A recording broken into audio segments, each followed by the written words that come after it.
प्यारे प्यारे future geniuses, welcome back to Brain Booster. तो आपका एग्जाम 7 फरवरी को है, यानी कि नवोदय विद्यालय क्लास 9 का एग्जाम 7 फरवरी को है। एंड आपके मन में होगा कि एग्जाम हॉल में टाइम मैनेजमेंट कैसे करें, यानी कि कौन से सब्जेक्ट को पहले प्रायोरिटी दें एंड किसको बाद में, किस टाइप से क्वेश्चन को अटैम्प्ट करें। ये सारी चीज़ें आपके मन में होंगे, ये डाउट्स। एंड आज की इस वीडियो में यही डाउट्स को हम क्लियर करने वाले हैं, यानी कि एग्ज़ाम हॉल में क्या करना है, कैसे टाइम को मैनेजमेंट करना है, क्या करें कि हमारा माइंड वहाँ पे घबराए नहीं, ये सारी चीज़ें। तो आज की इस वीडियो में यही बताने वाले हैं, तो इस वीडियो को लास्ट तक देखना, तभी आप इस वीडियो को समझ पाओगे, इस कॉन्सेप्ट को समझ पाओगे कि एग्ज़ाम हॉल में क्या करना है, कैसे टाइम मैनेजमेंट करना है। ओके, तो वीडियो को स्टार्ट करते हैं। सबसे पहली बात कि जेएनवी में कितने सब्जेक्ट हैं? 4 सब्जेक्ट हैं। 4 सब्जेक्ट हैं। कौन कौन? मैथ, साइंस, इंग्लिश और हिंदी। ये 4 सब्जेक्ट हैं, यानी कि हमें 2.5 आवर यानी कि 2.5 घंटे में हमें 4 सब्जेक्ट को अटेम्प्ट करना है, यानी कि 2.5 घंटे 100 क्वेश्चंस। 2.5 घंटे 100 क्वेश्चंस, यानी कि आपके पास टाइम बहुत ही है, कि टाइम बहुत है और आप पूरे 4 सब्जेक्ट को अच्छे तरीके से अटेम्प्ट कर सकते हो। बट इसके लिए एक आपको ज़रूरी होती है क्या? सही गाइडेंस। समझ गए? यानी कि इसको सोल्व करने के लिए, अटेम्प्ट करने के लिए एक सही गाइडेंस होने की ज़रूरत होती है। यानी कि ये जो 4 सब्जेक्ट है, 4 सब्जेक्ट, इसको भाई हम कैसे अटेम्प्ट करें कि हमारा अच्छे से एग्जाम जाए। यानी कि बहुत लोग क्या करते हैं, पहले मैथ कर लेते हैं, पहले साइंस ही कर लेते हैं, पहले इंग्लिश ही, पहले हिंदी। बट एक और चीज़ जो कि आपको वहाँ पे एग्ज़ाम हॉल में ध्यान रखना होता है, एक और चीज़ जो कि आपको एग्ज़ाम हॉल में ध्यान रखना होता है, बट वो क्या है?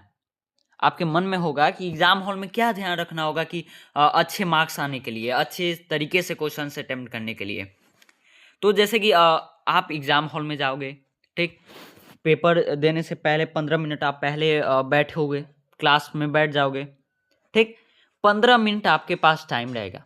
अब इस 15 मिनट में क्या करना है? सबसे पहली बात कि इस 15 मिनट में क्या करना है, तो 15 मिनट में आपको मेडिटेशन करना है। अब वो मेडिटेशन में क्या करना है, कैसे करना है, तो देखो यार, मेडिटेशन में आपको आंख बंद कर लेना है, माइंड में कुछ भी नहीं सोचना कि एग्ज़ाम कैसा जाएगा, कितने क्वेश्चन अटेम्प्ट होंगे, एग्ज़ाम का मोड कैसा होगा, हार्ड रहेगा कि मीडियम रहेगा कि क्या रहेगा। इन सारी चीज़ों को दूर हटाना, इन सारे सोच को दूर हटा दो।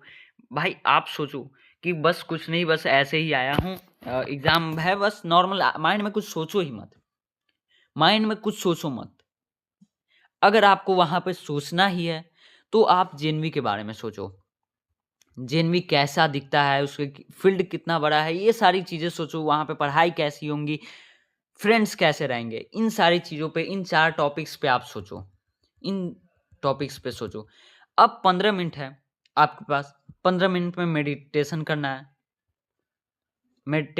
है, ठीक? मेडिटेशन करने के बाद आपके पास क्वेश्चन पेपर आएगा।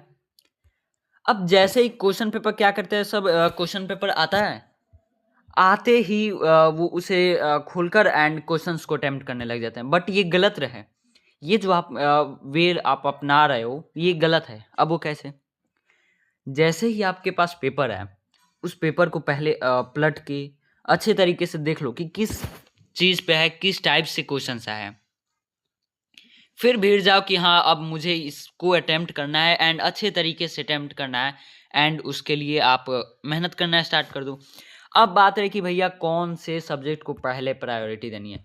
सबसे पहली बात, answer the easy questions first, यानी कि आपको सबसे पहले जो आसान रहने वाले हैं उसे फर्स्ट में प्रायोरिटी देना है। अब आपका जैसे कि मैथ आपका आसान है, मैथ को आप फर्स्ट में दोगे। उसके बाद क्या है? साइंस। आपका हिंदी है, चलो हिंदी ही है तो हिंदी को सेकंड में आप दे दिए। फिर इंग्लिश है, थर्ड में दे दिए। साइंस है, फोर्थ में।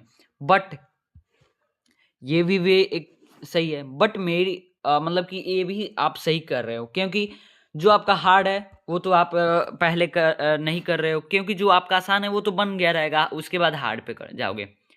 एंड अगर आप ऐसे करते हो सीरियल, जैसे कि अगर मान लीजिए कि फर्स्ट में मैथ है, मैथ को अटेम्प्ट कर लिए, ठीक? फिर साइंस को भी अटेम्प्ट कर लिया। अब इसमें मान लीजिए कि मैथ आप अटेम्प्ट करने बैठे, 4 क्वेश्चंस नहीं बने, उसे टिक लगा दो। फिर साइंस में आ जाओ, इसमें भी मान लीजिए 2 क्वेश्चंस नहीं बने। फिर इंग्लिश में भी, इंग्लिश में पूरा बन गया है, हिंदी में भी पूरा बन गया। अब आपके पास टाइम बच गया, यानी कि आपके पास 6 क्वेश्चंस बनाने हैं, आपके पास टाइम भी है। तो अब क्या करो, इन 6 क्वेश्चंस पे भिड़ जाओ। इन 6 क्वेश्चंस पे आप पूरे तरीके से भिड़ जाओ, यानी कि आपके पास मैथ के कितने 4 क्वेश्चंस, साइंस के कितने 2। इन 6 क्वेश्चंस पे आप पूरे तरीके से मेहनत करो कि कैसे इसे अटेम्प्ट करना है। यहाँ पे ये ऐसे हुआ तो ऐसे क्यों नहीं होगा। एंड जब आपसे ये नहीं बने, मान लीजिए कि ये 6 क्वेश्चंस है, इसमें से आपसे 2 क्वेश्चंस नहीं बने, तब इसमें तुक्का लगाओ। ठीक। अब भाई तुक्का लगाना कैसे है, तो अगर आप इस टॉपिक पे वीडियो चाहते हो तो भाई मेरे को कमेंट में बता देना, तुक्का पे वीडियो मैं डाल दूंगा। ठीक। एंड ये जो है, जब ये तुक्का से आप लगा दोगे, यानी कि आपने क्या किया, आपने इतने टाइम में क्या कर लिया भाई, यानी कि 2.5 घंटे में आपने कितने 100 क्वेश्चंस को अटेम्प्ट कर लिया। आप कितने घंटे में, 2.5 घंटे में। यानी कि आप मेडिटेशन भी कर लिए, आप क्वेश्चंस भी अटेम्प्ट कर लिए, 100 क्वेश्चंस। अगर देखो, सबसे पहली बात, 2 तरीके हैं आपके पास। सबसे पहले आप इजी को पहले दो, फर्स्ट प्रायोरिटी किसको दो, इजी को। एंड अगर आप इस टाइप से करते हो तो भी आपके लिए बेटर है। एंड आप सीरियल नंबर से ही कर रहे हो तो देखो क्या होता है कि आप लगभग 20 क्वेश्चन है, मान लीजिए कि देखो यार, एग्जाम से हट के मैं बता रहा हूँ। मान लीजिए आपके पास 20 क्वेश्चन है, इसमें से 18 क्वेश्चन बन गए, उसमें से 15 के बाद 16 नंबर नहीं आया, एंड उसके बाद फर्स्ट में स्टार्टिंग में 8 नंबर नहीं आया। क्या करते हैं, इस 8 और 16 पे ही लगे रहते हैं। भाई देखो, एक बार बनाए, नहीं बना तो क्या करो, आप जो उसके बाद आसान लग रहा है कि बनने वाला है तो उस पर आप चले जाओ, क्योंकि उससे आपका टाइम का जो होता है बचत, वो होगा, सेविंग होगा टाइम। तो जो बन गया रहेगा वो तो बन जाएगा, एंड जो बाकी रहने वाले हैं उसको लास्ट में देखो। ओके, तो इस टाइप से करो, आपके एग्जाम जो है वो अच्छे तरीके से जाएगा, टाइम मैनेजमेंट भी अच्छे तरीके से होगा। बस इस टाइप से करो, मेडिटेशन करना भूलना अभी मत, क्योंकि देखो मैं आपसे भी बोल रहा हूँ, उन सारे स्टूडेंट से बोलता हूँ जो जो मेरे पे भरोसा करते हैं। ओके, तो अच्छे से देना, and wish you all the very very best मेरे प्यारे प्यारे फ्यूचर जेनवियंस। तो देखो वहां से सीधे आपको कैसे निकलना है, जेनवियंस बन के ही निकलना है। ओके, तो मैं वेट करूंगा, देखूंगा कितने लोग जेनवियंस बने हैं। ओके, तो मिलते हैं कल। वैसे आपका एग्जाम है, अच्छे तरीके से एग्जाम देना। Bye bye everyone. एग्जाम के बाद 8 फरवरी को मिलते हैं एक आपके लिए बेटर अनाउंसमेंट को लेकर। सो बाय बाय एवरीवन।